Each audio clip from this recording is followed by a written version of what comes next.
What's going on, guys, and welcome to this squad builder / live commentary video here on my channel. This is the first of a new breed of videos I'm going to be doing. Basically I'm going to be building a squad and then doing a live commentary. The clue's in the name, really. And we're going to be using the informed Naldo squad for our first episode, so hopefully you enjoy this. It's a bit of a new sort of thing I'm going to do on the channel. Well, we'll see actually. I'm not sure whether I will do this on a regular basis, but we'll see what you guys seem to think of it. And let me know how I do in the comments as well. Let me know in the comments where you'd like to see more of these sort of things. And yeah, let's just get straight down to it. So today we have a squad builder, which is of course our inform Naldo / inform Rojo squad. Now we start off in goal with Rui Patricio with the wall chemistry style. He's a decent keeper, nothing really to say about him really. He just does the basic job really. At left back we have Alex Sanchez, pretty much the exact same. Decent left back, very good going forward and quite powerful. So he is of course of Porto in the Liga Portuguesa. Then our first centre back option is inform Rojo, of course of Sporting in Argentina. Already done a review of him. You can check that out if you click on the link in the description. And our second centre-back partner is, of course, inform Naldo. Again, the link to that review will be in the description if you haven't seen it already. And again, both of these centre-backs pretty decent. Naldo's a little bit of a letdown for me. Hopefully he does better in this live commentary. Inform Rojo, though, was very, very decent for just a discard price inform, really. Right back, we have Piszczek of Borussia Dortmund and, of course, Poland as well. I'm going to talk about him in just a moment alongside his right midfielder partner, if you will, Blaszczykowski. Again, Poland and Dortmund, so perfect link with Piszczek. I have to say, these two are a right side pairing to be threatened with. They are amazing. These two are probably the best sort of fullback and wide man pairing I've ever used in FIFA ever. These two are fantastic. I've never used the players ever before, and these two are amazing. So I would definitely recommend picking up those two for a Bundesliga squad. These are fantastic right side pairing. Our first CM is of course in the Bundesliga. He is Diego, Brazilian that plays for Wolfsburg. Of course, he's got a marksman chemistry style. He has a perfect link with Naldo. Our CDM is Fernando. Not too much to say about this guy. He does the job in the defensive midfield area, so that's all you need to know, to be honest. And our CM is not actually a CM, he's a CDM called Elias, who plays for Sporting. There's also a Flamengo card, I think it's Flamengo card of him available if you have a Liga do Brazil squad. This guy is probably the most underrated player in the side. He is fantastic. He's of course a CDM. You can convert him to CM if you wish to do so, but he still gets 9 chem in this squad anyway. And he is the most underrated player I've used in this squad. He's probably one of the most underrated players I've used in this FIFA, to be honest. He's like a slower version of Ramirez. He's really, really awesome at bombing up and down the pitch. Left mid is not a left mid either. It's actually a left winger, which I'm going the wrong way here. A left winger called Osvaldo. He's Brazilian that plays for Sao Paulo. And this guy is really, really quick. He's also got 4-star skills and a 4-star weak foot, right foot as well. So he cuts onto his right quite nicely. He's got me a goal in 13 games, but he's mainly just used for the pace, really. He's very, very quick. Not going to lie, I do pace reviews of him quite a bit. And our striker of the side is one of the most overpowered strikers I've used on this game. Pato, of course. Pato, the former Milan striker, playing for Sao Paulo here. And of course, he has a perfect link with Osvaldo. So there's a couple of perfect links in this squad. And yeah, it's a really, really decent squad. And as you can see, the record we've had with this squad, this is a new Ultimate Team account. So the record we've had is actually 9 wins, 1 draw, and 2 losses. So pretty decent, to be honest. Not too bad. But yeah, it's a decent squad, and we're going to be doing a live commentary with this squad and see how we do. And we'll of course be using the inform Naldo and inform Rojo squad. I kind of wanted to do a live commentary with this. You can see how they play live. Both of these two players I do reviews on, just because in the reviews you just show their best bits, you know, and in these live commentaries you get the worst bits as well, so it kind of makes up your mind even better whether you'd like to buy them or not. But the squad is fully fit, so let's get ourselves into a game, and yeah, let's see how we can do. Now today's topic, I think if I do make these series quite regular and do make this into a series, if you will, and do the videos on a regular basis, I think I'll get some questions from Twitter and talk about the stuff you guys tell me on Twitter.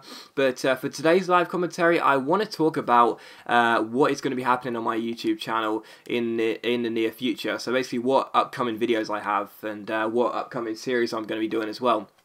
Now, of course, this is kind of a new thing. I think I'm going to start doing some more informed reviews, and let's look at this squad, guy's squad firstly. Diego Lopez in goal, Jordi Alba, Sergio Ramos, David Luiz, Walker, Xavi, Iniesta, Fellaini, Sanchez, Diego Costa, and Jesus Navas. Only 84 chemistry. I think we can beat this squad. It's quite good, but the chemistry isn't the best, so I think we can beat this squad. Anyway, I interrupt myself there. Yeah, for what's going to be happening with my channel in the near future, I'm going to be doing some more Ultimate Team content. Of course, my Ultimate Team stopped, and I'm going to be doing some more Ultimate Team content. And to be honest, I think I will stick with doing inform reviews. I can't review the best players and the best inform cards because obviously I don't promote don't promote coin sellers, and therefore I unfortunately can't go 1-0 up, but I unfortunately can't get the best players, and I can't review like the informed Gareth Bale, if you will. I can't do those informed reviews, but I think some cheap informed reviews could be quite good as well, because not everyone can afford those informed Gareth Bales, those informed Ronaldos, and so on. They can only afford the cheap informed. So I think that to be able to it's an absolutely lovely goal. To be able to do some cheap inform reviews is something I think I will do for my channel, because I'm sure there's some people watching this video like me who can only afford the cheapest informs, so I think I'll do some cheap inform reviews, and also some squad builder live commentaries like this one, squad builder live commentary hybrids, if they're good fun to watch. If you guys enjoyed them in the comments, don't tell me this guy's quitting. Oh, he has as well. Jesus, I got to go into another game then. So yeah, I think that's some squad builder and live commentary hybrids together like this one could be quite good. Are you serious? Have we disconnected? Oh, that is an absolute joke. We go 1-0 up thanks to that fantastic rainbow flick over the keeper, and then we disconnect. Thank you, EA. Thank you for completely messing up my live commentary flow. Thank you very much for that. It's so obvious that guy quit. Jesus Christ, this game, could it get any worse? Oh dear, but yeah, I think I will do some live commentary. Yeah, we definitely disconnected. I think I will do some live commentary hybrids, so long as I don't have these stupid disconnects on every single episode. Just to do something new, because I've never really done this before. I've done a few live commentaries in a row. I've done a few live commentaries in a row. There's actually a playlist, not on my channel, but if you look hard enough on my channel, you'll be able to find it. Not on my main sort of home page, but if you look hard enough on my channel, you'll be able to find a playlist of like 6 or 7 live commentaries I did at the back end of FIFA 13. But I've never done like a sort of this isn't really a squad builder show off, but I guess for every single different live commentary we do, there will be a new squad, so it will be a kind of like a squad builder, a hybrid live commentary thing. But it also helps me improve, because by now you can probably tell I'm not very good at live commentaries. This guy's squad: Lloris, Baines, Vidic, Vermaelen, Sanya, Gerrard, Carrick, Podolski, Valencia, Kagawa, and Rooney up top. Well, don't think I'm going to win this game. Very good squad. But yeah, I'm not that great at live commentary, so this will help me improve it a little bit, So in general, this is only going to be a good thing. So yeah, that's why I think I'll do some squad builder live commentary hybrids, just for something new, and also because it will help me improve on an area which I'm not very good at, aka the commentary side of my channel. So there you go. And yeah, I don't really know what else to talk about, to be honest. The only other thing which I have planned for this channel in the near future is a series which I don't really want to talk about, because it's going to be a bit of a surprise. So I'll kind of keep that to myself just for the time being. But I do have something new coming onto my channel. Oh, a lovely goal coming onto my channel in the near future. The first episode of that new series, which I've just sort of briefly mentioned, it's just wide, is going to be up on Thursday evening. So on Thursday night you'll see a completely new series on my channel. All I'll say is it's an offline series, and there you go. That'll be up on Thursday night. And yeah, so that's all I can say really, because I want to keep that private until it actually comes out. I don't want to give too much away.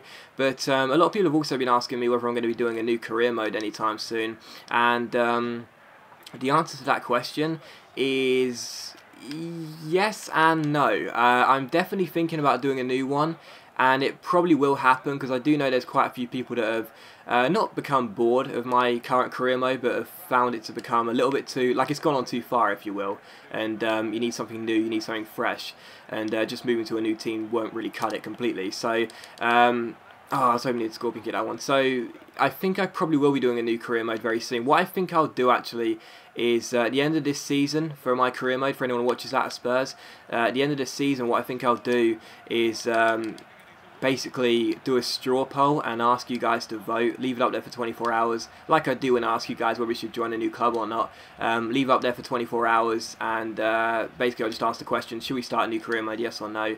And if the majority say yes, then we will go ahead and do a new career mode series. And I'll also let you guys choose a team as well, so you can choose whether we stay on at this same career mode, or whether we should stay with the career mode, or whether we should make a new one, or where we should stay where we are. And there you go. Oh, damn it, inform Rojo. I want you to score a goal, or inform Naldo, one of the two. It will look good in the inform in this squad builder. Sorry. Oh, come on, Diego. Oh no, it's Pato. Berber spin. That's terrible. Oh, it's going to fall for Blasikoski. It's 1-0. Fantastic. 1-0 up. Let's see this guy quit straight away. So yeah, that's pretty much what I wanted to talk about in today's sort of squad builder / live commentary straight away. Just really quickly talk about that because obviously my channel has been doing the same sort of content for a long time now. We stopped my Ultimate Team last week after 60 episodes, which is quite decent. Stopped after 60 episodes, and we did need something new, and that's why I decided to sort of make a new series in this Ultimate Team. Sort of, it's not a series, but it's like a it will be a series of videos, but not an official series. Doesn't really make sense, does it? You know what I'm trying to say. Do something new on Ultimate Team, let's just say that, and also start to do something new offline. And again, I'm not going to give that away, but that'll be up on Thursday night. So we'll have 2 new sort of things coming out within a week, and that should be good fun for those of you that have thought my channel has become a little bit, not completely stale, but a little bit like things have, well, I guess it is stale, like things have gone a bit too long. So there you go. I just don't like to use the word stale because it sounds like I'm now only I'm now a very boring person to watch, which I probably am for a lot of people, but there you go. Come on, Diego. I want to score one nice goal. He scored a nice goal in the last game until that guy quit, but there you go. Can't be helped. Can't be helped. I really do hate it when people quit so early, and especially when you get the loss for it as well, because at the end of the day, anyone can tell that watched that that guy decided to quit. There's no way I decided to disconnect there. I mean, it's a live commentary, you would have seen that. Come on, Blasikoski, off you go. Off you go. I think for the rest of the commentary, what I'll talk about is the Champions League, because this is Wednesday night for me, Wednesday the 9th of April, so I think I'll talk about the Champions League games. Well, last night I watched a Chelsea game, and I actually put a tweet out last night. For anyone that follows me on Twitter @.clans, I put out a tweet last night that said I was very sorry, I couldn't be less surprised that Chelsea made it through to the semi-finals. PSG did not fill me with any confidence whatsoever, and that is the truth. I could not believe how not poor PSG were, but you know, without Ibrahimovic, yes, they're going to be a bit of a weaker side, but I actually think when Ibrahimovic went off last week, or 2 weeks ago for you guys, when Ibrahimovic went off for the Partners Princess, PSG actually looked stronger. And I was really hopeful that Cavani would sort of turn up in the second leg and look really good, but he actually missed a really good chance. And I mean, I was just so frustrated because I was hoping PSG would go through. But at the end of the day, I was not surprised to see Chelsea go through, because I just looked at the PSG squad, and it's a good squad, but I don't know what it was. I just did not feel confident at all that PSG would go through, and I felt like Chelsea would do it over 2 legs. Even after the first leg, when they lost 3-1, I thought it would be very, very difficult for them, but I still fancied them to do it because of that away goal. And I was just so annoyed that PSG... How am I going to play this free kick? Let's go for a swerve into the top corner. I was so annoyed, really, because I thought they could have done better, and I don't know, really. I still felt that Chelsea, you know, were going to go through even before the game, even after the 3-1 defeat.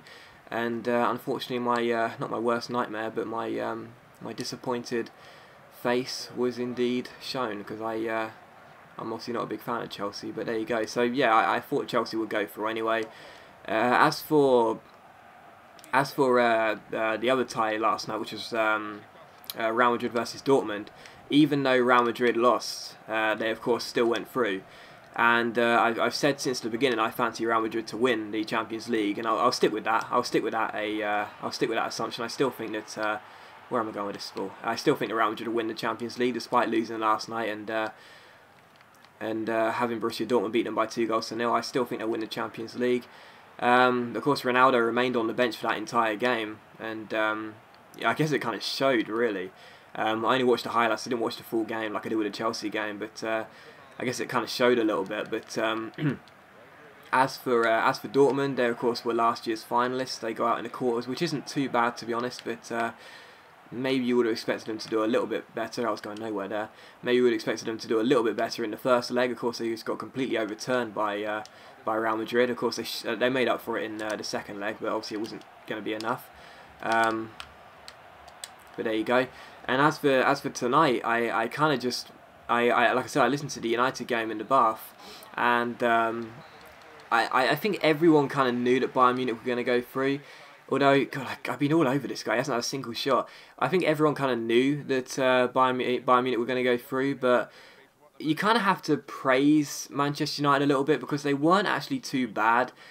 I just think that they could have done certain things better, you know, and I think that is a little bit of a sour note for David Moyes in the sense that, you know, like tonight, for example, what I listened to, I watched the highlights after I got out of the bath, but what I listened to was Manchester United having a few chances but not taking them, and you have to take your chance in the big games. And I watched Rooney have a couple of attempts. There's one which I think a few people would label as a sitter. I don't think it was that bad, but he had a very good chance which he missed. And then of course the excuse was that he wasn't fully fit. Well, if he's not, you know, 100% fully fit, then maybe you got to look at other options. And yes, United's squad in depth isn't as strong as it has been over recent years, but even so, is Rooney that indispensable that you have to play him when he's even, you know, not 100% fit?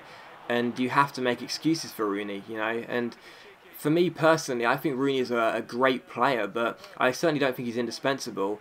And, you know, from what I heard, I watched the miss, which again, a lot of people think is a sitter. I don't think it was that bad, but I watched the miss and it was clear. I think it was clear to everyone that he wasn't 100% fit. But again, the question is there, you know, is he worth risking then if he's not 100% fit? Do you have to look at other options? You know, do you?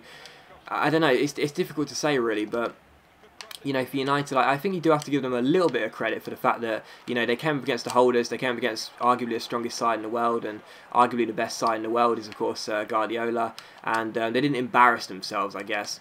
But even so, could they have done more? Possibly. And I hate to say this as well. I wasn't going to mention it, but I will mention it anyway. I hate to say this as well, but for Patrice Evra, the goal he scored was an absolute wonder goal, and you know, that to me was one of the goals of the tournament, and no one can take that away. It was fantastic, fantastic strike. Nothing that Neuer, in my opinion, the best goalkeeper in the world, could have done about it. But you know, defensively, and I'm kind of laughing a little bit because I don't want to talk about this because I know a lot of people don't like it when I kind of not slag Evra off, but criticise him a little bit. Defensively, the guy was just shocking, and for all three goals, you can pin the blame on him. You know, you really can. The first goal, Mandzukic's goal, I think it was more of a team error to switch off so quickly after scoring. Good to say, Rui Patricio. I think it was more of a team goal to switch off, so for the whole team to switch off so quickly after scoring. But even so, Evra just let Mandzukic get ahead of him, and obviously scored a goal. I know Mandzukic is very good in the air, but even so, you can point the fingers at Evra for that goal. The second goal, he just, quite frankly, did not get... He didn't close down Robben. The second goal, which I watched when they cut it across the face of the goal, I think it was Müller that scored, I can't remember now. He just didn't close down. He literally just sort of leisurely walked towards him and kind of just thought, well, you know, let's be honest, he's got the ability to beat him, got the ability to beat me, so I'm not going to stick too tight because I don't want to get embarrassed and watch him just, you know, walk past me with ease. But he didn't close him down at all, and that looked really, really poor for a fullback to be playing for one of the biggest sides in the world. Yes, this season they've been bad, but they are still, you know, renowned as one of the biggest sides in the world in Europe. For a fullback, you've got to do better than that, sorry, and he didn't. He was very, very poor in the second goal. Like I say, he leisurely walked towards, again, I think it was Robben, leisurely walked towards him and just let him put the ball across the face of the goal, which of course they scored from. And for the third goal, again, he got beat way too easily, and, you know, way too easily by Robben. And of course the finish was, I think the finish actually took a deflection, but the finish even so was quite good, and there was nothing that De Gea could have done about it. But even so, Evra defensively, I think tonight was actually the perfect example of what I've been talking about when it comes down to Evra all through the season. That is, offensively, yes, he's very, very decent, he can create a lot, he can be very threatening, but defensively, you know, on offense he can do all those things, but defensively, he's a bit of a liability, and you know, United need a better defensive fullback than that, because, like I said, I don't know whether he can completely be blamed for all the goals, but if I was David Moyes, I would certainly be saying to Evra in the dressing room, you know, well done for the goal. It was an absolute screamer. You know, you showed just how good you are in that area. But seriously, defensively, you know, did you have to be that weak? Because he was, and I mean that's I kind of feel sorry for Moyes in that aspect as well, because Moyes obviously gets a lot of criticism for how this season has been for him, and yes, in some games he may have got his tactics wrong and so on, but I still feel sorry for him a little bit, because all through the season there's been individual performances which have let Manchester United down, and he's had to take the blame for it. And tonight, people will look at Evra's performance and say he scored an absolute wonder goal, you cannot criticise him, but you still can, and you still kind of have to, because offensively, yes, he looked very, very, very threatening, and of course that goal showed that. It was an absolute wonder goal, but even so, defensively, you can put the blame on him for all 3 goals if you wish to do so, you know.